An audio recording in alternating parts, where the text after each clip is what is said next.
கிறிஸ்தவ ஜீவியத்தினுடைய பயணம் என்பது ஒரு ஆர்டினரி, ஒரு சாதாரணமான ஒரு பயணமாக அது இல்லை. ஆனால் அந்த உலகத்தில் உள்ள கிறிஸ்தவர்களோ, பெரும்பாலான கிறிஸ்தவர்கள் இந்த உலகத்தோடு ஒத்த வேஷம் தரித்தவர்களாய் மாறி, இது ஒரு ஆர்டினரி, எல்லோருக்கும் அவர்கள் இந்து மதம், அவர்கள் புத்த மதம் அல்லது இஸ்லாமிய மதம், நமக்கு ஒரு கிறிஸ்தவ மதம் என்று அவர்கள் தன்னுடைய கிறிஸ்தவ மதத்தை ஒரு நாமினலாய் சாதாரணமாக வைத்து அந்த பயணத்தை மேற்கொண்டு வாழ்கிறார்கள். அதில் ஒரு சீரியஸான ஒரு கிறிஸ்தவ வாழ்க்கை என்பது இல்லை. மோட்ச பயணத்தில் வருகின்ற அந்த கிறிஸ்டியானை போல் அவனுடைய ஓட்டம் என்பது தன்னுடைய வீட்டை விட்டே அவன் வெளியே வருகிறான். அவனோடு சேர்ந்து பயணிக்காத தன்னுடைய மனைவி, தன் பிள்ளைகளெல்லாம் விட்டுவிட்டே போய்விடுகிறான். நான் போகிறேன், ஐ ஆம் கால்டு, நான் அழைக்கப்பட்டேன் என்று அந்த நித்திய ஜீவனை வைத்து அவன் ஓடுகிற ஓட்டத்திற்கு அவன் போகிறான். நீங்கள் என்னோடு சேர்ந்து வராவிட்டால் நீங்கள் எங்களோடு இருந்து எங்களுக்குரிய காரியங்களை வைத்து வாழ வேண்டும் என்று சொல்லி அவனை பரிகசித்தார்கள். அதுபோன்ற பரிகாசத்தை அவன் ஏற்றுக்கொண்டான். ஆனால் அவர்கள் கூப்பிட்ட அழைப்பிற்கு அவன் இணங்க மறுத்து விட்டான். உங்களோடு இருந்து நான் இந்த உலகத்தை கொண்டாடி வாழ்வதற்கு என்னால் முடியாது, ஐ ஹாவ் டு கோ என்று அவர்கள் சொல்கிறார்கள். எவ்வளோ கூப்பிட்டு பார்த்தாலும் அவர்களும் அந்த கிறிஸ்டியானும் பயணத்தை தொடர்ந்து விடுகிறான்.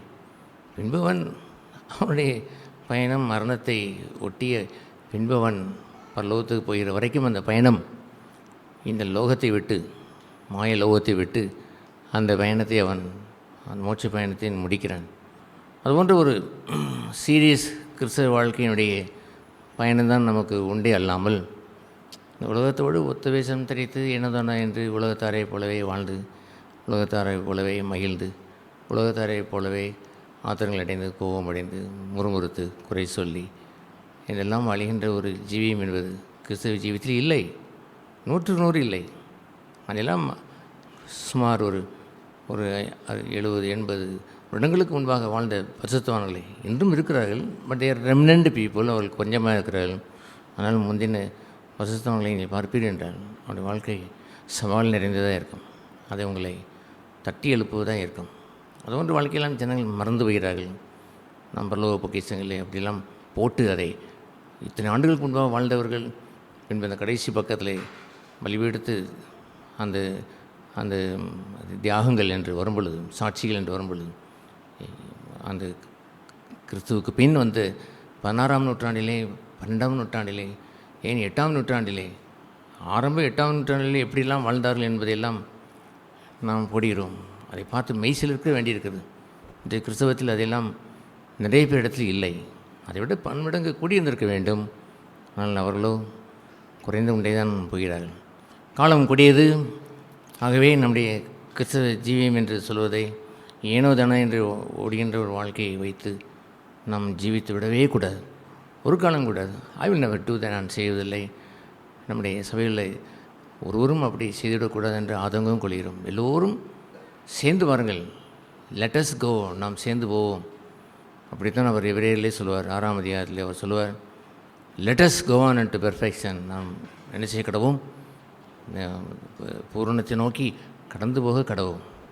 இந்த பூமிக்கு வந்த இயேசுவும் நான் பரிசுத்தராக இருக்கிறதை போலவே, எக்ஸாக்ட்லி ஈக்குவல் டு, நீங்களும் பரிசுத்தராக இருக்க வேண்டும், என் பிதா பூர்ண சர்க்குணராக இருக்கிறதை போலவே, நான் சொன்ன இந்த மலை பிரசங்கத்தினுடைய சாராம்சத்தை போலவே நீங்களும் பூர்ண சர்க்குணராய் அவரை போலவே இருக்க வேண்டும், அவரை போலவே இறக்கமுள்ளவராக இருக்க வேண்டும், அவரை போலவே என்று எத்தனை பகுதியில் ஈக்குவல் டு என்று எழுதியிருக்கிறது.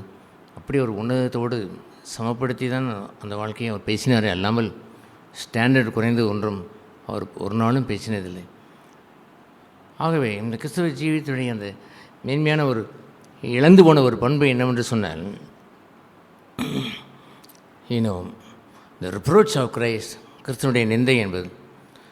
கிறிஸ்தவனுடைய நிந்தை என்று சொல்கின்ற அந்த பகுதியானது from is beginning to death, அவருடைய ஆரம்பம் முதற்கொண்டு முடிவு வரைக்கும் ஜீவகாலமெல்லாம் அதை அந்த பாதையில் தான் அவர் சென்றார். அதற்கு பெயர் என்னவென்று சொன்னால் த ரிப்ரோச் ஆஃப் கிரைஸ்ட், கிறிஸ்துவனுடைய நிந்தை என்றே பெயர். ஏன் த லைஃப் ஆஃப் கிரைஸ்ட், கிறிஸ்துவனுடைய ஜீவன் என்று சொல்வதற்கு எவ்வளவு நாம் சரியாக சொல்கிறோமோ அதற்கு சமமாய் சொல்ல வேண்டியது என்னவென்று சொன்னால் த ரிப்ரோச் ஆஃப் கிரைஸ்ட். அதுபோன்ற ஒரு நிந்தை சுமந்த ஒரு வாழ்க்கை என்று சொல்வதை ஒரு மனிதன் தன்னுடைய வாழ்க்கையிலே என்று தொடங்குகிறானோ அன்றுதான் அவனுடைய கிறிஸ்தவ ஜேர்னி, அவனுடைய பயணத்தை செம்மையாய் தொடங்குகிறான் என்றே சொல்ல வேண்டும்.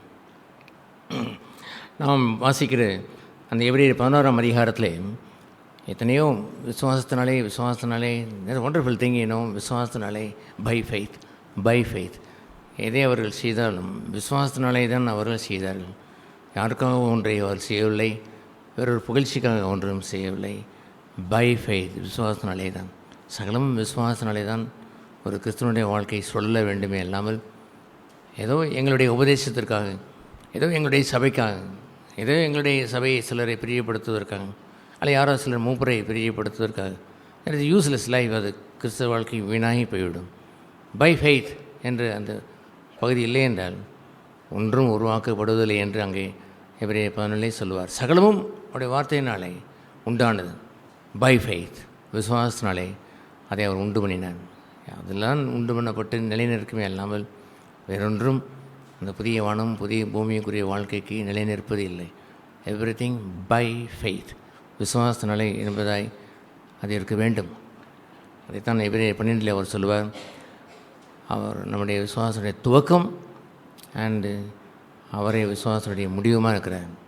த ஆத்தர் அண்ட் ஃபினிஷர் என்ற அந்த ஓட்டத்தினுடைய ஆரம்பத்தையும் முடிவையும் விசுவாசம் என்றே அவர் சொல்லுவார்.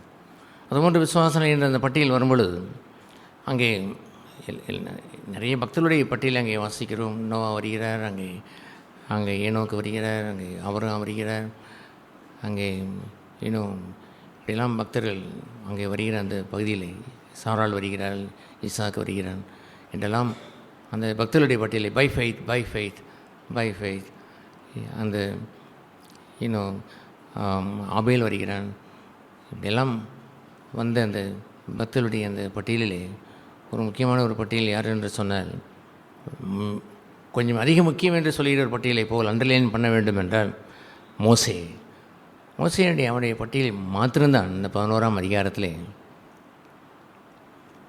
அவன் கிறிஸ்துவனுடைய நிந்தையை ஏற்றுக்கொண்டான் என்று வாசிக்கிறான். அல்லேலூயா.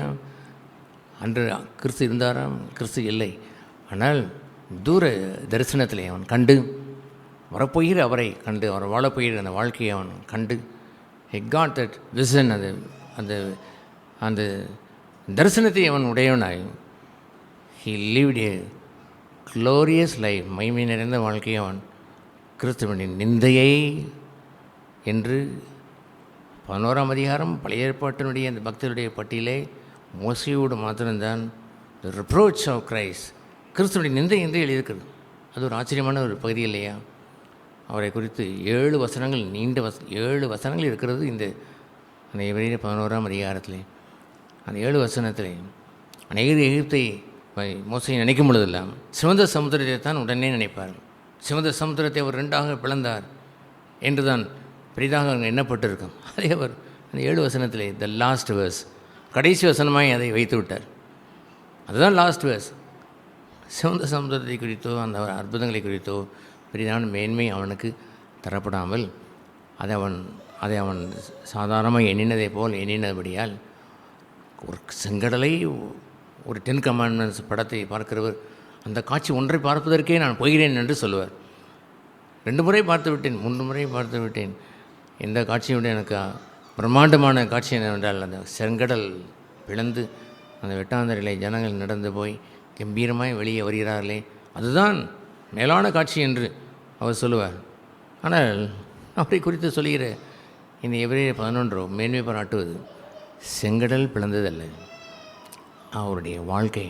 அந்த வாழ்க்கையிலே என்ன இருந்தது என்று சொன்னால், he chose the reproach of Christ, வரப்போகிற கிறிஸ்தனுடைய அந்த நிந்தையுள்ள அந்த வாழ்க்கையை தனக்கு ஒரு சவாலை அவர் எடுத்துக்கொண்டார். ஐயா அல்லேலூயா.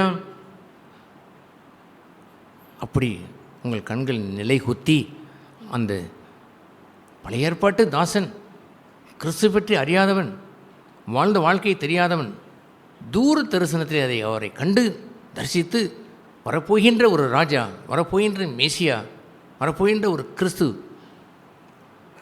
he is going to live a reproach life, நிந்தை உள்ள வாழ்க்கை இந்த பூமியிலே வாழப்போகிறார் என்பதை கண்டு அவனை குறித்து இவ்வாறு எழுதியிருக்கிறது. என்ன வாசிக்கிறோம்? அந்த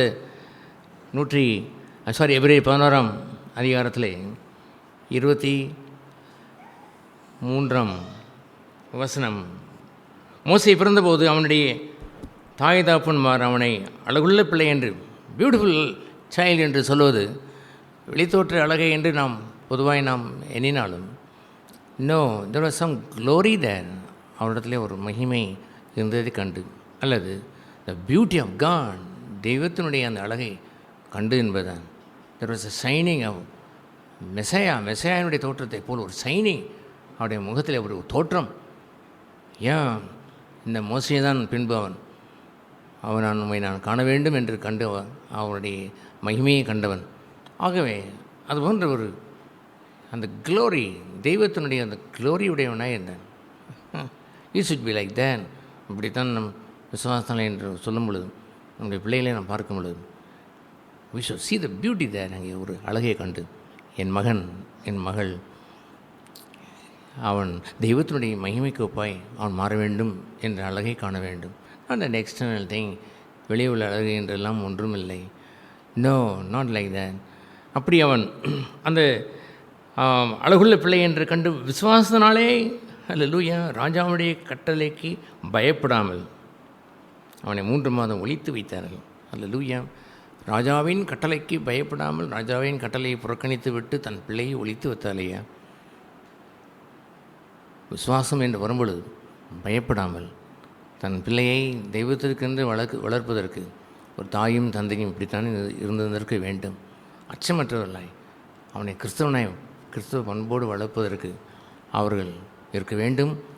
ராஜாவின் கட்டளையை அதற்கு விரோதமாய்ந்தாலும் நோ, பயப்படாமல் ஒளித்து வைத்து அவனை விசுவாசத்தை பாதுகாத்திருக்க வேண்டும். வி டோன்ட் நோ தீமோத்தேயுடைய தாய் அவள் யாராக இருந்தாள் என்று வி டோன்ட் நோ, நமக்கு தெரிவதில்லை. அவருடைய தாய் எந்த விதத்திலே அவர் தன்னுடைய பிள்ளையை தீமோத்தேயுவை அந்த ஐனிக்கையால் அவள் எப்படி தன் மகனுக்கு விசுவாசம் வைத்தாள் என்று நமக்கு தெரியாது.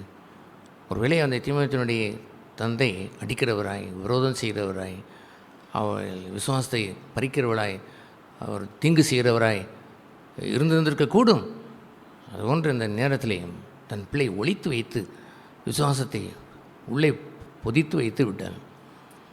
ஏன் கண்டு காணாமல் விட்டு விடுகிற ஒரு தகப்பன் இருக்கக்கூடும். விடணும், அவர் எப்படி இருந்தாலும் தெரியாது. ஆனால் மோஸ்ட் ப்ராபப்ளி அதிகமான பட்சத்தில் அவர் அடிக்கிறவராக இருந்திருக்கக்கூடும். தன்னுடைய மனைவி கிரேக்க தெய்வம் எத்தனை இருக்கிறது அதை விட்டு ஏதோ ஒரு இஸ்ரேல் தேசத்தில் உள்ள நாசரேனாம், அவன் தச்சனாய் பிறந்தவனாம், அவனை போய் இவள் தெய்வம் என்று வழங்கி கொண்டிருக்கிறாள் என்று எண்ணுகின்ற அந்த குரோதம் கொண்டவனாக இருந்திருக்கக்கூடும். பயங்கனாக இருந்திருக்கக்கூடும். இவ்வளவோ துன்பத்தை ஐனிக்கையாளுக்கு கொடுத்துருக்கக்கூடும்.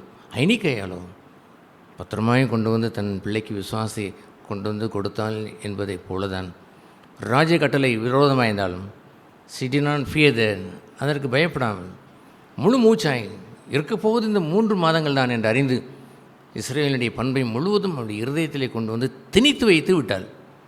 அப்படி ஒரு அவள் ஒளித்து வைத்து, அங்கே நாம் வாசிக்கிற அந்த வசனத்திற்கு ஒப்பாய் விசுவாசத்தினாலே மோசே தான் பெரியவனான போது பார்வோனுடைய குமாரத்தின் மகன் எண்ணப்படுவதை வெறுத்து, அல்லேலூயா, அன்று இஸ்ரேல் முழுவதும் எகிப்துக்கு அடிமை, பார்வோனுக்கு அடிமை, தன் ஜனம் என்று அவனுக்கு தெரிந்ததெல்லாம் அடிமை மக்கள். இவன் அரச குமாரத்தினுடைய மகன் என்று சொல்லப்பட்டவன், பார்வோனுடைய மகன் என்று சொல்லப்பட்டதை அதை அவன் ஃபிக்ஸ் பண்ணி வைத்திருக்கலாம். அவன் தாயின் தந்தை அங்கே இருக்கிறான் என்று தெரிந்தாலுமே கூட அதை ஒழித்து விட்டு தான் ஒரு ராஜகுமாரத்தினுடைய மகன் என்பது பெயரிலே மமதை உண்டு வாழ்ந்திருந்திருக்கலாம். அடிமையினுடைய ரூபத்தில் நான் இல்லை, நான் இப்பொழுது அரசன் என்று அவன் வாழ்ந்திருந்திருக்கலாம். ஆனால் அவன் என்ன செய்தான் என்று தெரியுமா? பார்வோனுடைய குமாரத்தின் மகன் எண்ணப்படுவதை வெறுத்து அனித்தியமான பாவ சந்தோஷங்களை அனுபவிப்பதை பார்க்கிலும் தேவனுடைய ஜனங்களோட ஹல்லேலூயா தன்னுடைய ஜனங்கள் சிறுமைப்பட்ட ஜனங்களாய் அடிமையை போல் இருந்தாலும் சிறுமையான மைனாரிட்டியாக இருக்கிறது போல இருந்தாலும் கிறிஸ்தவமே மொத்தமும் 3% எத்தனை பெர்சன்ட் என்று சொல்லிக்கொள்கிறார்கள். அது மைனாரிட்டி. அந்த மைனாரிட்டி நாம் பேசவில்லை. அதற்குள்ளாக இருக்கக்கூடிய சில கிறிஸ்தவர்கள் தேவ ஜனம் என்று இருக்கிறார்களே, வீடு ஒன்றும் அவர்கள் 1% இருக்கிறார்களோ 0.5% இருக்கிறார்களோ அந்த தேவ ஜனம், த காட்ஸ் பீப்புள், அவர்கள் தேவ ஜனத்தோட துன்பத்தை அனுபவிப்பதையே தெரிந்து கொண்டு அவனுடைய சாய்ஸ் பாருங்கள். ஹல்லேலூயா. அப்படி அவன் தெரிந்து கொண்டு என்ன பார்க்கிறோம்?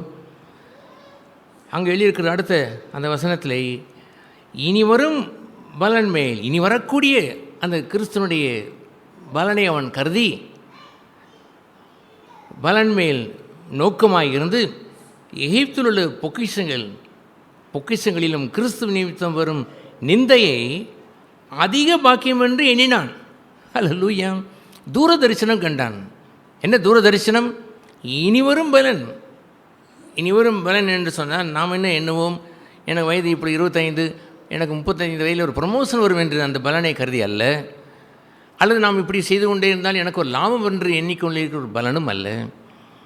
காணாத அநித்தியமான இந்த உலகத்தில் உள்ள பகுதியை விட்டுவிட்டு நித்தியத்திற்குரிய தூரத்தில் கூடிய இந்த மோசை எப்பொழுது அவன் பிறந்திருப்பான்? எப்பொழுது இந்த சரித்திரம் உண்டாயிருக்கும்? சுமார் 5000 வருடங்களுக்கு முன்பு, கிட்டத்தட்ட 6000 வருடத்திற்கு நெருக்க பக்கத்திலே நடந்த அந்த சம்பவத்தில் 4000 வருடங்களுக்கு பிறகு வரப்போகிற 4000 வருடங்களுக்கு பிறகு வரப்போகிற கிறிஸ்துவை அவன் தூர தரிசனத்திலே கண்டான். அவரை போலவே அவன் என்ன செய்தான்? கிறிஸ்து நிமித்தம் வரும் த ரிப்ரோச் ஆஃப் கிரைஸ்ட், இந்த கிறிஸ்துவின் நிமித்தம் வரும் நிந்தையை அதிக பாக்கியம் என்று எண்ணினான். ஹல்லேலூயா. அவன் எகிப்துள்ள பொக்கிஷங்களிலே அவன் அந்த அனுபவிப்பதை காட்டிலும், அநித்தியமான இந்த பாவ சந்தோஷம் என்று இருக்கிற அந்த அனுபவிப்பதை காட்டிலும், அவனோ எகிப்தில் உள்ள பொக்கிஷங்களிலும் மேலாய் கிறிஸ்து நிமித்தம் வரும் நிந்தையை அதிக பாக்கியம் என்று எண்ணினான். என்ன செய்வது, ஏது செய்வது? பரவாயில்லை, நமக்கு யெகோவா தேவன் இதை காட்டியிருக்கிறார், வாழக்கடவோம் என்று எண்ணவில்லை. என்ன பாக்கியம் என்று கருதினான்? அதிக பாக்கியம் என்று கருதினான். ஹி எஸ்டீம்ட் இட் என்று ஆங்கிலத்தில் இருக்கு. எஸ்டீம் என்று சொன்னால் உயர்த்தி வைத்து பார்த்தான். ஹல்லேலூயா. அரசகுமாரன் அவனுக்கு ஒரு 4 குதிரை பூட்டின ஒரு சேரட் வேண்டுமென்றால் உடனே வந்து நிற்கும். 6 குதிரை பூட்டின ஒரு சேரட் வேண்டுமென்றால் 6 குதிரை பூட்டின சேரட் வந்து நிற்கும். 100 படைவீரர்கள் பின்னால் வர வேண்டும் என்றால் 100 படைவீரர்கள் வந்து விடுவார்கள். அவனுடைய கையை அவன் உயர்த்தினால் அவனுடைய ஆடையை எடுப்பதற்கு ஒரு ஆள் இருப்பார்கள், பாதரட்சியை கழட்டுவதற்கு ஒரு ஆள் இருப்பார்கள், புது சொக்காயை அவனுக்கு போட்டு விடுவார்கள், தலைச்சிறை ஒருவன் மாட்டி வைப்பான், பட்டயத்தை ஒருவன் உருவி குத்தி வைப்பான், கம்பீரமாய் அவன் பார்வோனுடைய அரச சபையிலே அவன் நடந்து வருவான்.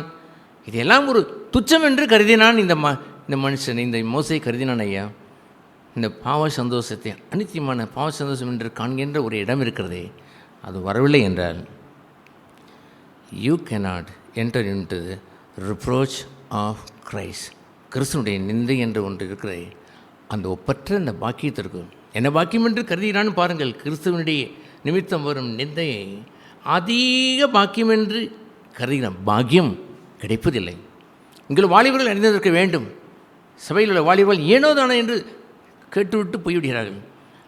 அவர்களுக்கு எத்தனை முறை நம் அந்த திரியிலே தீ கொளுத்தினாலும் அந்த அணுகுண்டு வெடிப்பதில்லை. பாதியிலே போய் அணைந்து விடுகிறது. திருப்பி கொளுத்தி வைத்தால் இன்னும் கொஞ்சம் போய் அணைந்து விடுகிறது. திருப்பி கொளுத்தி வைத்தால் இன்னும் போய் அணைந்து விடுகிறது. They not bombing. அவங்க வெடித்து சிதறுவதைப் போல் இருந்திருக்க வேண்டாமா இந்த வாலிபர்கள்? எத்தனை சவால் நிறைந்த வாழ்க்கையை நாம் சபையில் கேட்கிறோம். இப்பொழுதும் கேட்டுக்கொண்டு இருக்கிறீர்கள். சும்மாவே கேட்டுக்கொண்டு வாழ்கிற ஒரு வாலிப கூட்டம் நம்மிடத்தில் இருந்துவிடக்கூடாது. சகோதரிகளே, இந்த வாலிபர்கள் இருந்துவிடக்கூடாது. நோவன் ஏற்கனவே இருக்கக்கூடிய தாய்மார்கள் அப்படி அவர் நல்ல முன்மாதிரியாக வாழ்ந்து தன் பிள்ளைகளை நான் வாழ்வதைப் போல நீங்கள் வாழ வேண்டும் என்று சவால் விட்டு அவளை வாழ வேண்டும் என்று செய்திருக்க வேண்டும். அநித்தியமான பாவ சந்தோஷத்தை அனுபவியாமல் அதை அவர்கள் துச்சம் என்று கருதி அந்த பாவ சந்தோஷங்களை அனுபவிப்பதை பார்க்கலாம். தேவ ஜனத்தோட துன்பத்தை அனுபவிப்பதை தெரிந்து கொண்டு அந்த இடத்தை அவர்கள் புறக்கணித்திருக்க வேண்டும். உலக மாயையை புறக்கணித்திருக்க வேண்டும். ஒருவருக்குற மாயை பேசிக்கொள்கிற வாலிபர்களை காண்போது நான் தொடர்ந்து துக்கம் அடைந்து கொண்டே இருக்கிறேன். உன் மொபைல் என்ன, உன்னுடைய பைக் என்ன, உன்னுடைய பணம் சம்பாத்தியம் என்ன, உன்னுடைய படிப்பு என்ன, இதுதான் பெரிய காரியம். இவன் எங்கே போனான்னு தெரியுமா? இந்த அரசகுமாரன் நிந்தை ஏற்றுக்கொண்டவன் தேவ ஜனத்தோடைய துக்கத்தை அனுபவித்து எங்கே போனான்னு தெரியுமா? ஆடு மேய்க்கிறவனாய் மாறினான். இவரும் ஆடு மேய்க்கிறவனாய் மாறினான். அல்லேலூயா. இவர்களோ உலக சந்தோஷத்தை, அனித்தியமான பாவ சந்தோஷத்தை பொக்கிஷம் என்று பேசிக் கொண்டிருக்கிறார். இவர்கள் எப்படி கிறிஸ்துவனுடைய நிந்தையை பெரிய பாக்கியம் என்று கருதுவார்கள்? அவர்களால் கிறிஸ்து நிமித்த வரக்கூடிய துன்பமோ நிந்தைகளோ சகிக்க இயலாத, அவர்கள் அதை ஏற்றுக்கொள்ளவே மாட்டார்கள். நிந்தை சுமந்து வாழ்கின்ற வாழ்க்கையை மறுதளித்து விடுவார்கள். ஆகவே அதுபோன்று ஒரு வார்த்தையை அங்கே நாம் பார்க்கும் பொழுது அவன் 27ஆம் வசனத்தில் விசுவாசத்தினாலே அவன் அதரிசனமான அந்த கிறிஸ்துவனுடைய நிந்தையை கண்டு அவன் தரிசிக்கிறது போல உறுதியாக இருந்தபடியினால் ராஜாவின் கோபத்துக்கும் பயப்படாமல் எகிப்தை விட்டு போனான். ராஜாவின் கோபத்திற்கும் பயப்படாமல் எகிப்தை விட்டு போனான். எகிப்தின் அரசனாய் அவன் பிடிக்கப்பட்டவன். அவன் பார்வோனினால் ஆளப்பட்டவன். தன் மகன் என்று சொந்தம் கொண்டாடுகின்ற உலகத்தின் அதிபதியாய் இருந்தவனை கையிலே வைத்திருந்தவன். இவனோ சாத்தானுடைய ராஜ்யத்தையும், இந்த ராஜ்யமெல்லாம் உனக்குத்தான் என்று சொல்வதை போல் இருப்பதையெல்லாம், இதுவா எனக்கு வேண்டிய ராஜ்யம்? தேவனாய கர்த்தர் சொல்கின்ற ஆராதனை ஒன்று இருக்கிறது, அதுவல்லவா என்னுடைய மகிழ்ச்சி. இதை போய் செய்வதற்கு உன்னை நான் கால் வணங்கி உன்னை தொட்டு வணங்கிவிட்டு தான் ஆராதனை செய்ய வேண்டும் என்று சொல்கிறான். எவ்வளோ துணிச்சல்! தேவனாய கர்த்தர் ஒருவரே தவிர உன்னுடைய உலகமும் உலகத்தினுடைய ஆஸ்திகளும் மகிமையும் உன்னோடு போகட்டும், ஒளியட்டும் என்று கூறி உதறிவிட்டு போனாரே அந்த ஆண்டவர் இயேசு. அது போன்ற அப்படி ஒரு பெரிய அந்த துணிச்சலோடு அவன் அரசகுமாரனாக இருந்த அவன் ராஜாவின் கோபத்திற்கு அஞ்சவில்லை. பிசாசானவன் தனக்குரியவனே அவன் இழந்து விட்டால் விடமாட்டான். தான் மீண்டும் மீண்டும் வந்து அவரை சோதித்தான். 3 முறை சோதித்தான். பின்பு கொஞ்ச காலம் விட்டு வைத்தான். மீண்டும் அவன் வருகிறான். 3 சோதனைகள் நம்மை போல் எல்லா விதத்திலும் அவன் சோதித்த மடங்கடிக்க பார்த்தான். ஒன்றுக்கும் அவர் மடங்கவில்லை. ஏனென்றால் அனித்தியமான பாவ சந்தோஷத்தை, ஐஸ்வர்யத்தை துச்சமென மதித்தான். மண்ணுக்குரியவர்கள் போற்றுகிறது எல்லாம் அதில் அவன் நாட்டம் கொள்ளவில்லை. அவன் இருதயத்தில் அது ஒட்டவும் இல்லை. கிறிஸ்டியானிட்டி, மெய்யான கிறிஸ்துவ என்பது அதுதானையா? அப்படித்தான் வாழ்ந்திருக்க வேண்டும், வாழ வேண்டும். Alleluia. I love that life. அந்த வாழ்க்கையை நேசித்து ருசித்து நான் இத்தனை சுமார் ரசிக்கப்பட்ட 50 ஆண்டுகள் ஆனாலும் அட்லீஸ்ட் த லாஸ்ட் 38 இயர்ஸ் 38 வருடங்கள் ஐ லவ் தட் லைஃப். அந்த வாழ்க்கையை நான் தொடர்ந்து இந்த வாழ்க்கையை நான் வாழ்கிறேன். ஆகவே கிறிஸ்துவனுடைய நிந்தையை அவன் அதிக பாக்கியம் என்று அவன் கருதி அவனை எகிப்தை விட்டு அவன் வெளியேறி, அல்லேலூயா, பின்பவன் அடுத்த உள்ள அந்த பஸ்காவிலே அவன் ரத்தம் பூசி அவன் விசுவாசனாலே ஜனங்களை விடுதலை செய்து அவன் கொண்டு போய் பின்பு அவன் நடத்துகிற அந்த 29ஆம் வசனம், ஒரே ஒரு வசனம், சிவந்த சமுத்திரத்தை உழந்த தரையை கடந்து போவதே போல கடந்து போனார்கள். எகிப்தியர் அப்படி செய்ய துணிந்து அமிழ்ந்து போனார்கள். அல்லேலூயா. சிவந்த சமுத்திரத்தை கடந்தது ஒரே ஒரு வசனம். மனுஷன் இந்த உலக வாழ்க்கையிலே கிறிஸ்தவ மக்கள் கேவலம் கிறிஸ்தவ மக்கள் அற்புதம் அடையாளம் என்று இருந்தால் அதை ஆச்சரியம் என்று கருதுகிறார்கள்.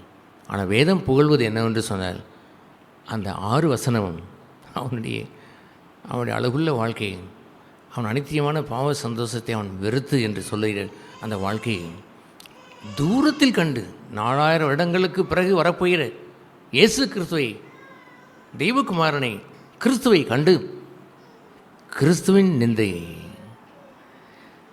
அதிக பாக்கியமென்று எண்ணி, அல்லேலூயா, எந்த பொக்கிஷத்தை காட்டிலும் அதுவே தனக்கு பொக்கிஷம் என்று கருதி அவன் அதை ஏற்றுக்கொண்டு எகிப்தை விட்டு அவன் வெளியே போனான் என்று எழுதியிருக்கிறது. இது போன்ற ஒரு ஓட்டத்தை ஜீசஸ் கண்டினியூஸ், இயேசு தொடர்ந்தான். அதைத்தான் அவன் தூரத்திலிருந்து அவன் கண்டான். என்ன ஓட்டத்தை என்று அங்கே எழுதியிருக்கிற அடுத்த எபிரேயர் 12ஆம் அதிகாரத்தில் நாம் அடுத்த அதிகாரத்தில் வரும்பொழுது என்ன எழுதியிருக்கிறது? ஆகையால் மேகமோடு இத்தனை திரளான சாட்சிகள் நம்மை சூழ்ந்து கொண்டிருக்கு. ஓகே, இந்த திரளான சாட்சிகளிலே ஒருவன் இருக்கிறான். அந்த மோசையை நீங்கள் அதை அண்டர்லைன் பண்ணியிருக்கிற அந்த பகுதி என்னவென்று சொன்னால், நெருங்கி நிற்கிற பாவத்தையும் தள்ளிவிட்டு விசுவாசத்தை துவக்கிறவரும் முடிக்கிறவருமாய் இருக்கிற இயேசுவை நோக்கி. அல்லேலூயா. இவனாவது கொஞ்சம் வருடம் அங்கே தன் வாலிப நாட்கள் வரைக்கும் அவன் எகிப்தில் இருந்தான் என்று இருக்கலாம். ஆனால் இயேசு ஃப்ரம் த பிகினிங், அவர் ஆரம்பம் தொடங்கி முடிவு வரைக்கும் துவக்கிறவரும் முடிக்கிறவருமாகி இயேசு கிறிஸ்து. அவரை பற்றி அடையாளம் என்று என்ன எழுதியிருக்கிறது என்று தெரியுமா? அங்கே நீங்கள் ஏசாயா 7ஆம் அதிகாரத்தில் நீங்கள் வாசித்து பார்த்தால் அங்கே அவர் ஒரு கண்ணியின் வயிற்றிலே அவர் பிறப்பார். அது அடையாளம் என்று எழுதியிருக்கிறது. பின்பு நீங்கள் லூக்கா 2ஆம் அதிகாரம் 12ஆம் வசனத்தில் நீங்கள் பார்த்தால் அங்கே மெய்ப்பொருளுக்கு சொல்லப்பட்ட அடையாளம் என்னவென்றால், கண்ணியின் வயிற்றில் பிறந்த அந்த இயேசுதான். ஆனால் அவரை துணியில் கிடத்தியிருக்க, முன்னணியில் கிடைத்திருக்க காண்பீர்கள், அதுவே அடையாளம் என்று கூறுவார். எப்படி அடையாளம் அங்கே துவங்குகிறது? துணியில் என்று எழுதியிருப்பதை நீங்கள் நல்ல ஒரு ஆஸ்பத்திரியில் தரக்கூடிய துணி ஒன்றும் இல்லை, நீங்கள் தயார் செய்து கொண்டு போன துணியும் இல்லை, அப்படி எதிர்பார்த்து ஒன்றும் அந்த தாய் வரவும் இல்லை, அந்த மரியாள் வரவும் இல்லை. அந்த துணி என்னவென்றால் கந்தை என்று எழுதியிருக்கிறது. என்ன துணி? தமிழில் துணி, ஆங்கிலத்தில் ஸ்வாடலிங் க்ளோத். ஸ்வாடலிங் க்ளோத்னா கந்தை பொதிந்தவராய் அவர் புல்லனை மீதியிலே மாட்டு தொழுவத்தில் பிறந்தார் ஐயா. அதை அவர் அந்த தூதர்கள் மேய்ப்பர்களுக்கு கூறி, மேய்ப்பர்களே, உங்களுக்கு நல்ல செய்தி, உங்களுக்கு ஒரு இரட்சகர் பிறந்திருக்கிறார், குட் நியூஸ். இந்த இரட்சகரை ஏரோது ராஜ்யத்தில் போய் பாருங்கள் என்றால் இந்த மேய்ப்பர்கள் பார்த்ததற்கு மாட்டார்கள். தயங்கி போய் வாசலில் நின்ற பொழுது அங்கே உள்ள கேட் கீப்பர், கெட் அவுட், யாரோடா நீங்கள் மேய்ப்பர்கள் என்று தள்ளியிருப்பார்கள். கந்தை பொதிந்தவராய் தாழ்மை கோலமாய் அவர் புல்லனை மீதிலே, அரியணை மீதில் அல்ல, புல்லனை மீதிலே அவர் இருக்க காண்பீர்கள். அல்லேலூயா. மேய்ப்பர்கள் ஓடி சென்றார்கள். எங்கள் ராஜா எங்களைப் போலவே இப்படி ஒரு எளிய ரூபத்திலே தாழ்மை உள்ளவர்களுக்காகவே பிறந்திருக்கிறார் என்று ஓட்டமும் சாட்டமாயும் போடினார். ஃப்ரம் இஸ் பர்த், அவருடைய ஆரம்பம் முதற்கொண்டு, அவருடைய பிறப்பும் முதற்கொண்டு நிந்தை ஐயா, நிந்தை. தட் இஸ் அ சைன், அதுதான் அடையாளம். அவர் மாட்டுக்காடியிலே அவர் பிறந்து பின்பு எருசலேமிலே சிலுவிலே அறையப்பட்டாரே, அப்பொழுது அவர் எப்படி வந்தார் தெரியுமா? அவர் வரும்பொழுது, இதோ உன் ராஜா வருகிறார் என்று வரும்பொழுது கழுதை குட்டியின் மேல் வந்தார். கழுதை குட்டியின் மேல் வந்தார். எந்த வேதத்துள்ள அரசன் கழுதை மேல் வந்தான்? கழுதை குட்டியின் மேல் எவன் வந்தான்? அரசன் வருவானா? எந்த அரசன் வருவான்? குதிரையில் அல்லவோ வருவான். இவரோ from the beginning to the end, முதல் தொடங்கி முடிவு வரைக்கும் அவர் நிந்தையில் வந்தார். Who is your king? யார் உங்களுடைய ராஜா என்றால், கழுதையில் மேல் வருகிறார், அவர் தான் எங்கள் ராஜா என்றால் இந்த உலகம் கைகொட்டி சிரிக்கும். நான் இயேசு சொன்னேன், இதோ உங்கள் ராஜா கழுதை குட்டியின் மேல் அமர்ந்து வருகிறார். எருசலேம் குமாரத்திகளே, டோன்ட் ஃபியர், பயப்படாதீர்கள், இதோ நான் வந்துவிட்டேன். You should have no fear, ஒரு பயமும் உங்களுக்கு இருக்க வேண்டியதில்லை. அவர் வந்தாரே. அல்லேலூயா. விசுவாசத்தை துவக்கினவர், விசுவாசத்தை முடிக்கிறவர், அவருடைய முழு ஹிஸ்ட்ரியுமே, முழு அவருடைய சரித்திரமே நிந்தை நிந்தை நிந்தை நிந்தை தவிர வேறொன்றும் இல்லை. அவரை யோசேப்பினுடைய மகன் என்று சொல்லவில்லை, மரியாளுடைய மகன் என்று சொன்னார்கள். எங்கேயாவது அவர் அதை குறிப்பிட்டு, என்னை போய் யாரோ ஒரு வேசி பெற்றெடுத்தால் அவருடைய தகப்பன் யாரோ தெரியவில்லை என்று அவர் எண்ணினாரா? நிந்தையை ஏற்றுக்கொண்டார். இவன் பிறந்த பிறப்பு என்னவென்று தெரியுமா? எங்கே பிறந்தான் என்று பர்த் சர்டிஃபிகேட் கொடுக்கும் பொழுது இந்த ஹாஸ்பிட்டலில் அவன் பிறந்தான் என்று எழுதியிருக்கும், இத்தனாவது வார்டில் அவன் பிறந்தான் என்று எழுதியிருக்கும். ஆனால் அவரோ மாட்டுக்காடியில் பிறந்தார் என்று ஒரு எழுது நிந்தை இல்லையா? அந்த நிந்தையை ஏற்றுக்கொண்டாராம். ஹல்லேலூயா. இவன் அப்பன் யார் என்று தெரியுமா? தச்சன். அந்த ஆடிலிருந்து யோசேப்பு இருக்கிறானே, அவன் அப்பன் நமக்கு தெரியும், நம்ம தான் பார்க்குறோமே. அவன் தச்சன் வீட்டில் பிறந்தவன். இவன் ஊர் என்ன தெரியுமா? இந்த படிக்காத அந்த ஊர் என்று இருக்குமே, நாசரேத்து ஊரான். அப்படி இல்லாமல் அந்த நிந்தையை மனதார ஏற்றுக்கொண்டு ஒரு முறையாவது இப்படி நிந்தித்தாலே என்று அவர் குறிப்பிட்டாரா? இப்படி பேசிவிட்டான் என்று சொன்னாரா? கிறிஸ்துவன் என்று சொல்கிறவன் தன்னை குறித்து யாராவது ஒருவன் சொல்லிவிட்டால் ஆத்திரம் கொள்கிறான். கிறிஸ்துவின் நிந்தை என்பதை சிறிதும் அறியான். கிறிஸ்துவின் நிந்தையை பிரதானமான பொக்கிஷமாய் இங்கே சொல்லப்பட்டதை போல் அதிக பாக்கியம் என்று எண்ணுவதில்லை. ஏற்றுக்கொள்வோம் என்று ஏற்றுக்கொள்வதில்லை ஐயா. அகந்தையில் இருக்கிறபடினால் தனக்கு வரும் நிந்தையை தூக்கி எறிந்து விடுகிறான். இவன் உலகத்தின் ஐஸ்வர்யத்தை, எகிப்தின் ஐஸ்வர்யத்தை, அனித்தியமான பாவ சந்தோஷத்தை புகழென்று எண்ணுகிறான். தனக்கு ஒரு சாரட் வேண்டும் என்று எண்ணுகிறான். நமக்கு ஒரு நல்ல ஒரு கார் இருந்தால் நல்லதோ, அல்லது புதிய பைக்கை வாங்கினான் நல்லதோ, புதிய வீடு கட்டினான் நல்லதோ என்று எண்ணிக்கொண்டே அவன் இருக்கிறான். இயேசு சொன்னதே போலும், ஆகாயத்து பட்சிகளுக்கு கூடு உண்டு, நரிகளுக்கு கூட குழி உண்டு, மனுஷகுமாரனுக்கு தலை சாய்க்க இடமில்லை என்று சொன்னாரே. அதுபோன்று இந்த மோசையை போன்று ஒருபடி மேலாய் நிந்தையை ஏற்றுக்கொண்டு வாழ்ந்தாரையா. இவன் பேய், இவன் பெயர் செபுல், இவன் பெயர் செபுலுடைய தலைவன் என்றெல்லாம் அவர்கள் கூறி நிந்தனை செய்தார்களே, அதெல்லாம் அவர் ஏற்றுக்கொண்டாரையா. அத்தனையும் ஏற்றுக்கொண்டார். அவர் கடைசி நேரத்தில் அவரை குறித்து என்ன வாசிக்கிறோம்? அவர் தமக்கு முன் வைத்திருந்த சந்தோஷத்தின் பொருட்டு அவமானத்தை எண்ணாமல், நிந்தையை அவமானமாய் வைத்து எண்ணாமல், அல்லேலூயா, கிறிஸ்துவனுடைய நிந்தையை சுமந்தவன் பாக்கியவான். அவன் அவமானத்தை எண்ண மாட்டான். இந்த உலகத்தில் நிறைய தற்கொலை நடக்குது. அது குறிப்பிட்ட தற்கொலை என்னவென்று தெரியுமா? அவமானம் தாங்கவில்லை. பெரிய படிப்பாளி, ஐஸ்வர்யவான், கோடீஸ்வரன், தனக்கு ஏற்பட்டு கொஞ்சம் நிந்தை தாங்க முடியாமல் புழுபுழுத்து போய் சூசைட் பண்ணி கொள்கிறான் ஐயா. ஜீவன் தரும் ஆண்டவர் நிந்தையின் பாதையிலே நடந்தார். அவர் அவமானத்தை எண்ணாமல் தனக்கு முன் வைத்திருந்த சந்தோஷத்தின் பொருட்டு அவன் கிறிஸ்துவனுடைய நிந்தையை அதிக பாக்கியம் என்று கருதி போலவே தான் இந்த ஓட்டத்தை முடிக்கும் பொழுது பிதாவுடைய வலது பார்சத்தில் அமரப்போகிறோம் என்று அறிந்து தனக்கு முன் வைத்திருந்த சந்தோஷத்தின் பொருட்டு சம்திங் கிரேட் ஜாய்ஃபுல், உன்னதத்திற்குரிய சந்தோஷத்தை முன்னால் வைத்திருந்தார். வேறு எந்த சந்தோஷத்தையும் முன்னால் வைத்து நீங்கள் கிறிஸ்துவனுடைய வாழ்க்கையை நீங்கள் வாழ்ந்தாலும் one day you will fail. ஒரு நாளில் நீங்கள் தோல்வி அடைவீர்கள்.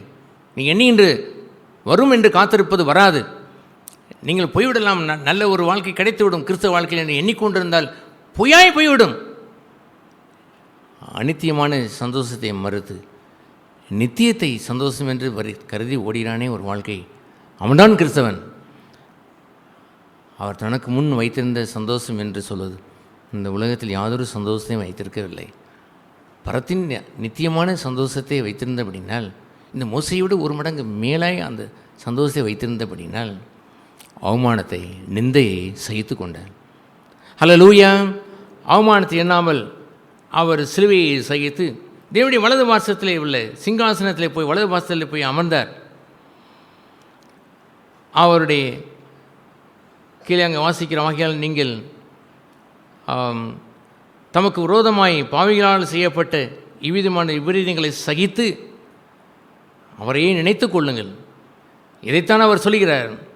நாமும் இந்த 1ஆம் வசனத்திலே விசுவாசத்தை துவக்கிறவரும் முடிக்கிறவருமாய் இருக்கிற இயேசு கிறிஸ்துவை நோக்கி நமக்கு நியமித்திருக்கிற இந்த ஓட்டத்தை, எந்த ஓட்டத்தை? கிறிஸ்துவனுடைய நிந்தையை. அதற்குத்தான் அந்த எபிரேய முந்தின அதிகாரத்திலே அவர் சொல்லிவிட்டாரே, இவன் அனித்தியமான பாவ சந்தோஷத்தை அனுபவிப்பதை வெறுத்துவிட்டு அதிக பலனுக்குரிய பாக்கியத்திற்குரிய கிறிஸ்துவனுடைய நிந்தையை அவர் ஏற்றுக்கொண்டாரே. அந்த ஓட்டத்தை அவன் ஓடினான். கிறிஸ்து அவர்களோடே சேர்ந்து நாமும் இயேசு கிறிஸ்துவின் நோக்கி பார்த்து இந்த ஓட்டத்தை ஓட கடவோம். எந்த வகையிலெல்லாம் அவர் தாழ்த்தினார் என்று சொல்வதற்கு மோசே இடத்திலே பதிலில்லை. ஆனால் இயேசுவிடத்திலே இந்த ஓடினார் என்ற ஓட்டத்திற்கு அடிச்சுடலை வைத்து ஓடினாரே, அவரை பார்த்திருந்திருக்க வேண்டாமாம்? அவரை நோக்கி பார்த்து ஓடியிருக்க வேண்டாமாம்? அவருடைய சிலுவையின் பாதை என்று சொல்வது ஒரு புழுதி படிந்த ஒரு ரகட் கிராஸ் என்று சொல்வார்கள். புழுதி படிந்த முரட்டான ஒரு சிலுவை. மக்கள் கிறிஸ்தவ வாழ்க்கையை பாலிஷ் பண்ணி வெங்கல சிலுவையை மாற்றி தங்க சிலுவையை மாற்றி தாளிலே தொங்குகின்ற ஒரு டாலரை போல் அழகாய் ஒன்றை மாற்றிவிட்டார்கள் ஐயா. It's not a rugged cross. அது ஒரு கரடுமுடான ஒரு சிலுவாய் அங்கே இருப்பதில்லை. பாலிஷ் பண்ணி உலகத்திற்கு ஏற்றதை போலவே பாலிஷ் பண்ணி பியூட்டிஃபுல் கிராஸாய் மாற்றிக்கொண்டார்கள். நிந்தை மிகுந்த சிலுவையாய் அவர்கள் சுமந்து வாழ்கிறார்கள். ஏதாயில் நிந்தை அவர் ஏற்றுக்கொண்டார்களா? அவர் கெத்செமனே தொடங்கி அவர்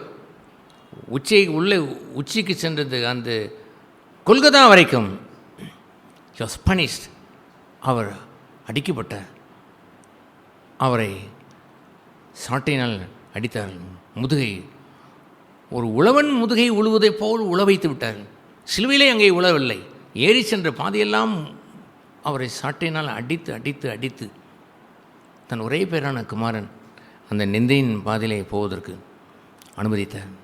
நிந்தனைக்காரன் என்று நீங்கள் ஏசாயா எழுதின புத்தகத்திலே நாம் இங்கே விசுவாசிக்கிற 14 என்று போட்டிருக்கிற அந்த வசனம், அதுக்கு முந்தனே பாருங்கள். நிந்தனைக்காரன் என்று எழுதியிருக்கிறது பிசாசுக்கு. நிந்தனைக்காரன் சகல நிந்தையும் கொண்டு வந்து அவருக்கு சோதனைக்காரன் என்று சொல்வதைப் போலவே இந்த நிந்தனைக்காரன் ஏராளமாய் அவரிடத்தில் நிந்தைகளை அவன் போட்டான். இயேசு கிறிஸ்துவை பற்றி அங்கே எழுதியிருக்கிறது, விசுவாசிக்கிறவன் பதறான், சிறிது கூட பதறவில்லை, அந்த நிந்தை கண்டு தோண்டு போகவில்லை. அவருடைய ட்ரெஸ்ஸெல்லாம் உடுத்தி கலட்டி விடுகிறாள். அவருடைய அங்கி என்ன அங்கி என்று தெரியுமா? முழு உடலையும் போத்திருக்கிற அந்த அங்கியானது தையல் இல்லாத அங்கி வைப்பான். ஒரு கிழிசல் இல்லை, ஒரு தையல் நூல் இல்லை. அப்படிப்பட்ட ஒரு பியூட்டிஃபுல் நெய்யப்படாத ஒரு அங்கியை பிதாவோட அவருடைய தேவைக்கு அவர் கொடுத்திருந்தார். அழகுபட்ட ஒரு அங்கி. அந்த ரோம போர்ச்சவர்கள் அதை கிழிப்பதற்கு இஷ்டமில்லை, சீட்டு போட்டு எடுத்துக்கொண்டார். உரிந்து போட்டார்கள், முழுவதும் உரிந்து ஒரு கோவணம் கட்டியதை போல் அவர் வைத்து நிந்தையை சகித்தாரையா. சாட்டையை அடித்து அவர்களை கொண்டு போனார்கள். கிரீடம் என்று சூட்டி அவர்களை தலையில் அவர்கள் முள்முடி சூட்டினார்கள். அவர் நடந்த ஒரு கணம் என்ன தெரியுமா? கவர்னருக்கு முன்பாக ஒரு மார்ச் பாஸ் பண்ண எல்லோரும் சல்யூட் அடிப்பார்கள். அதுபோல் செய்யப்பட்ட ஒரு கணம் என்னவென்று தெரியுமா? பரிசேயர்கள் வருவார்கள், சிலுவை அண்ணாந்து பார்ப்பார்கள், தலையை துலுக்கி உதட்டை பிதுக்கி பரிகாசம் செய்தார்கள். அடுத்து வேதபாரர்கள் வருவார்கள், தலையை துலுக்கி உதட்டை பிதுக்கி பரிகாசம் செய்வார்கள். அடுத்து வேதபாரர்கள் வருவார்கள், இந்த பிரதான ஆசையில் வருவார்கள், எல்லோரும் துலுக்கினார்கள். ஜனங்கள் வரிசையாக வந்தார்கள். கள்ளன் ஒருவன் நிந்தனை செய்கிறான். எருசலேம் குமாரத்தில் கொஞ்சம் பேர் சீசரில் கொஞ்சம் ஒதுங்கி நின்று தூரத்தில் இருந்து அழுது கொண்டிருந்தார்கள். அவர்களை தவிர முழு ஜனமும் எருசலேமை அவர் நிந்தனை செய்ததையா. நன்மை பெற்ற ஜனங்கள் எல்லோரும் அவர்களால் நன்மை பெற்ற ஜனங்கள் சிலுவையில் அறையும் என்று சொல்கிறார்கள். யாரை விடுதலை செய்யலாம் என்று கேட்டபொழுது பரவாசி விடுதலை செய்ய இவனை அகற்றும், அபேகம் எங்களுக்கு வேண்டவே வேண்டாம் என்று புறக்கணிக்கிறார்கள். இதோ உங்கள் ராஜா என்று சொன்னபொழுது எங்களுக்கு ராஜா சீசர், ராயன்தான் எங்களுக்கு ராஜா என்று சொன்னவர்கள். இந்த உலகத்திற்கு அரசு சிருஷ்டிகர்த்தா அத்தனை நன்மைகள் செய்தவரை புறக்கணித்து செய்த அவமானம் நிந்தனை என்று ஒன்று இருக்கிறதே. அவரை நோக்கி பார்த்து இந்த ஓட்டத்தை ஓட வேண்டும் அல்லவோ? அவருடைய வாழ்க்கையின் நிந்தையை, கிறிஸ்துவ நிமித்தம் வருகின்ற நிந்தனை ஏற்றுக்கொள்ளும் மனம் உண்டோ? அப்படி ஒரு வாழ்க்கையை தான் we must run, ஓட வேண்டும். மோசே ஓடினாப்பா. சுமார் 4000 வருடங்களுக்கு 5000 வருடங்களுக்கு முன்பாக வந்து மோசே ஓடினான். தூரத்தில் அதை கண்டு, கிறிஸ்துவனுடைய நிந்தையை கண்டு அதிக பாக்கியம் என்று கருதி தான் இருந்த ராஜ அந்தஸ்தை உதறி தள்ளிவிட்டு அவன் கிறிஸ்துவின் நிந்தையை அதிக பாக்கியம் என்று கருதி அணைத்து கொண்டு அதை ஓடினான் அல்லவோ? அல்லேலூயா. இதுபோன்ற வாழ்க்கையை இயேசு பெருமான் அவர் வாழ்ந்த பொழுது இன்னும் அங்கே 118வது சங்கீதத்தில் எழுதியிருக்கிறது. 118ஆம் சங்கீதம் 20வது வசனத்தில் இவ்வாறு நாம் வாசிக்கிறோம். என்ன வாசிக்கிறோம்? 118 20ஆம் வசனம். அவரை குறித்து எழுதப்பட்ட பகுதியானது அது இயேசு கிறிஸ்துவுக்கு தீர்க்க தரிசனமாய் எழுதப்பட்ட ஒரு பகுதி. அது பின்னாலே அவரை வைத்து நிறைவேறியதை நாம் பார்க்கிறோம். அவர் அங்கே சொல்லுவார், இது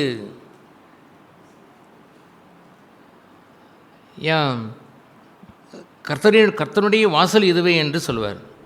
நீதிமான்கள் இதற்குள் பிரவேசிப்பார்கள். நீ எனக்கு செவி கொடுத்து எனக்கு இரட்சிப்படைந்தபடியால் நான் உம்மை துதிப்பேன்.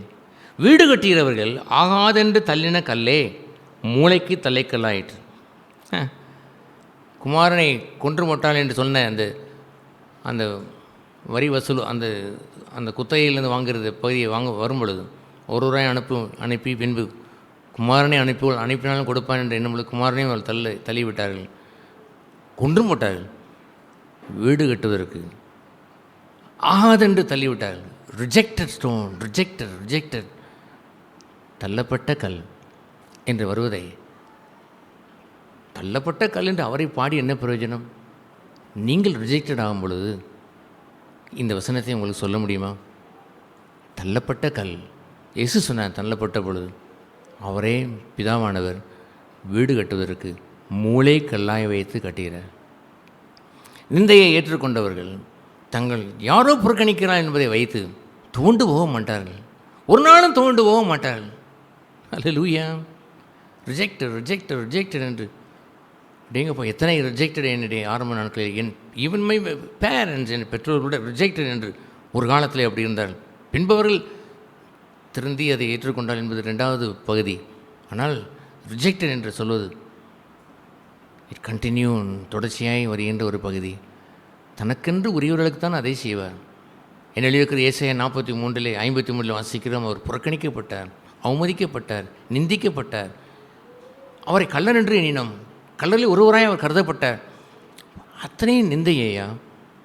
தேவனோ 10ஆம் வசனத்தில் சொல்லுவார், அவரை நொறுக்குவதற்கு சித்தம் கொண்டார். அல்லேலூயா. இந்த பூமியிலே நிந்தனைக்காரனை ஜெயிப்பதற்கு அவர் அதைத்தான் பயன்படுத்தினார். நிந்தையை ஏற்றுக்கொண்டார். ஐயா, நிந்தையை எப்படி ஜெயிக்கலாம்? சண்டை போட்டு ஜெயிப்பதான், கோர்ட்டிலே வைத்து அவமானம் என்று. எத்தனையோ கேஸில் முக்கியமான ஒரு கேஸ் என்னவென்றால், என்னை அவமதித்து விட்டான் என்ற ஒரு கேஸ் இருக்கிறது. அது நிரூபிக்கப்பட்டால் தண்டனை என்று ஒன்று உண்டு. அப்படி ஒரு இந்த உலகத்திலே மக்கள் அவமதிக்கப்பட்டால் அதை ஏற்றுக்கொள்ள மாட்டார்கள். அவரோ தள்ளப்பட்ட பொழுது ரிஜெக்ட் என்று வருவதை ஏற்றுக்கொண்டார். அல்லேலூயா.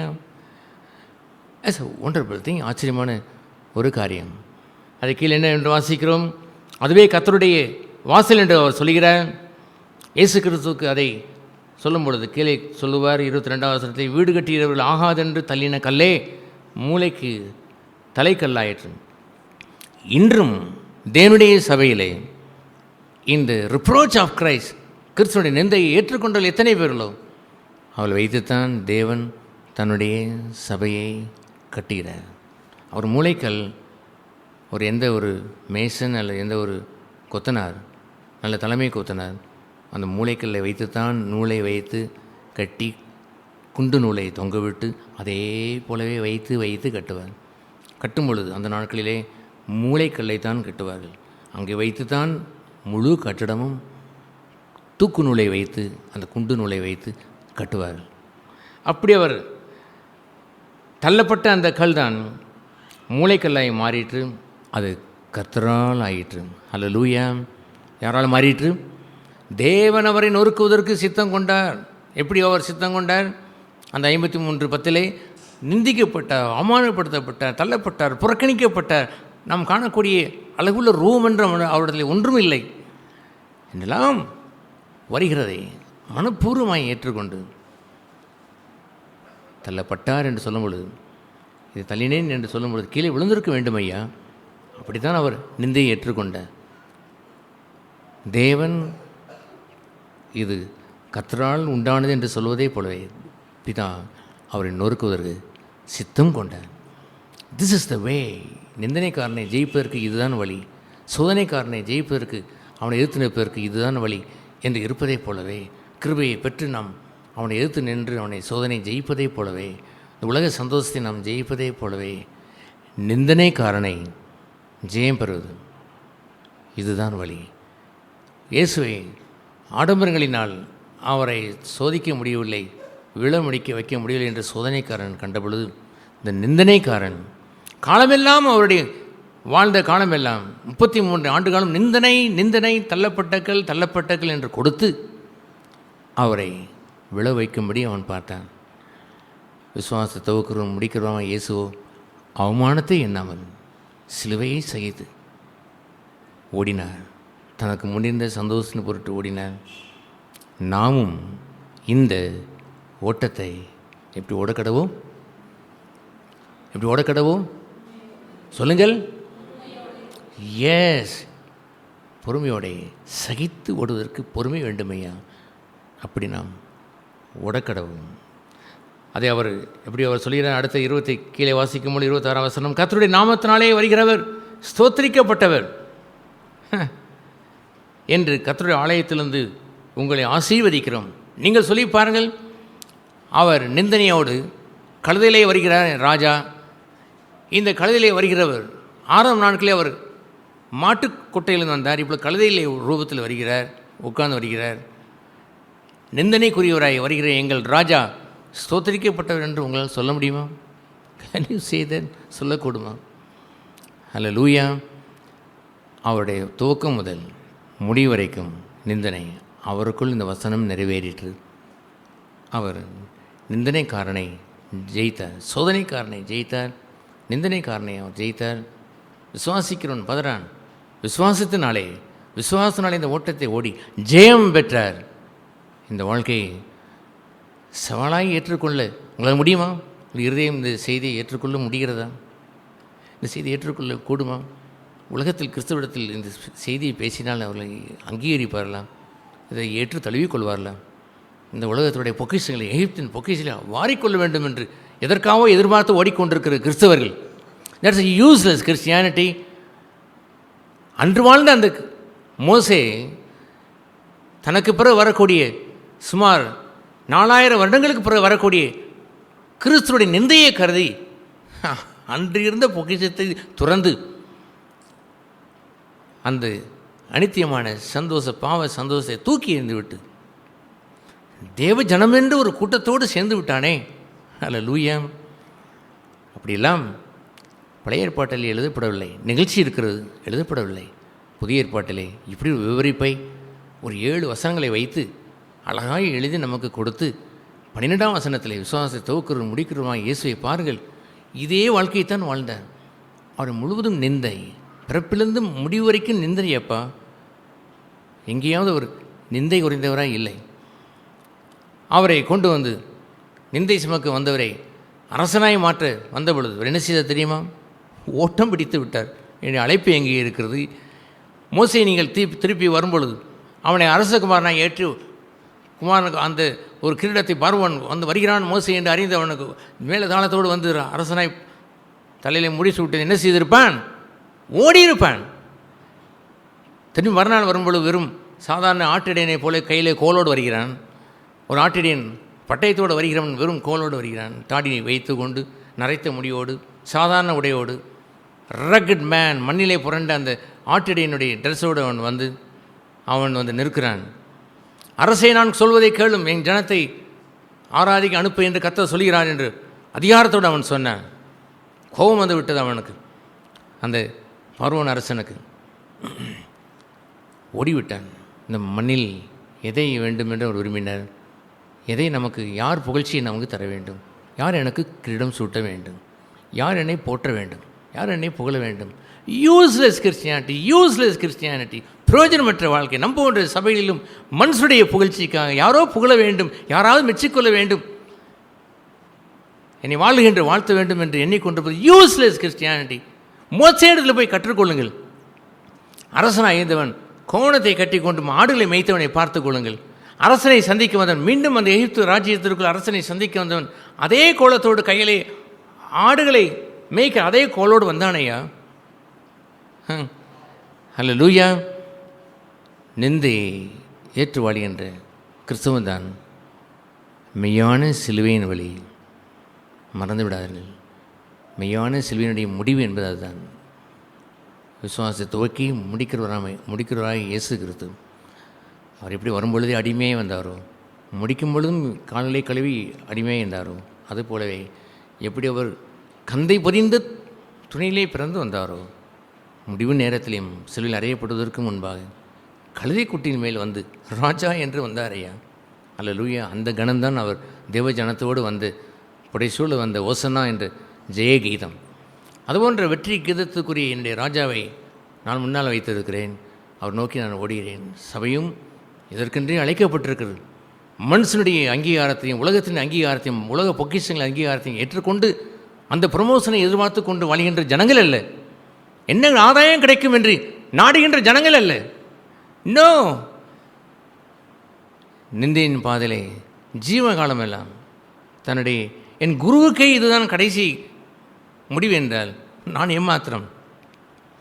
என்னை பின்பற்றுகிற சீசுகளை குருவுக்கு என்ன செய்தார்களோ அதை உங்களுக்கும் செய்வார்கள். அல்லேலூயா. என் குருவுக்கு நிந்தை என்றால் எனக்கு என்ன மேன்மை வேண்டும்? எந்த மேன்மையை கருதி நான் வாழ வேண்டும்? எந்த பொருளை நம்பி வாழ வேண்டும்? எந்த சொத்தை நம்பி வாழ வேண்டும்? எந்த பணத்தை நம்பி வாழ வேண்டும்? எந்த மனுஷனை நம்பி வாழ வேண்டும்? கிறிஸ்துவின் நிந்தையை பெரிய பாக்கியம் என்று கருதி வாழ வேண்டாமா? இந்த ஓட்டத்தை துவங்கள். காலம் போய்விட்டது. இனி வரும் நாட்களிலாவது புதிய ஓட்டத்தை நீங்கள் ஆரம்பிங்கள். ஓ கர்த்தாவே, த ரிப்ரோச் ஆஃப் கிரைஸ்ட், கிறிஸ்துவனுடைய நிந்தையை நான் அணிந்து கொள்கிறேன் என்று விசுவாசத்தை தூக்குங்கள். அந்த சிலுவையின் பாதையிலே இந்த ஓட்டத்தை அவரை நோக்கி பார்த்து அவமானத்தை எண்ணாமல் சிலுவையை சகித்து வாழ்ந்த அவரை, அந்த குருவை நோக்கி பார்த்து ஓடி இந்த ஓட்டத்தை முடித்து விடுங்கள். வானங்கள் வழியாக ஏறி அவமானத்தை நம்ம சிலுவையை சகித்து பிதாவுடைய வலது பார்சத்திலே சிங்காசனத்திலே அமர்ந்து விடலாம் ஐயா. மண்ணுக்குரிய சிங்காசனம் அல்ல, அந்த விண்ணுக்குரிய சிங்காசனத்திற்காக ஓடுகிற வாழ்க்கையை தான் இங்கே அமர்ந்திருக்கிற நீங்கள் யாவரும் ஓட வேண்டும். நம்முடைய சபை மக்கள் ஓட வேண்டும். தப்பு தவறி வேறொரு மனுஷனை வந்தால் அவனுக்கு இருப்பு கொள்ளக்கூடாது.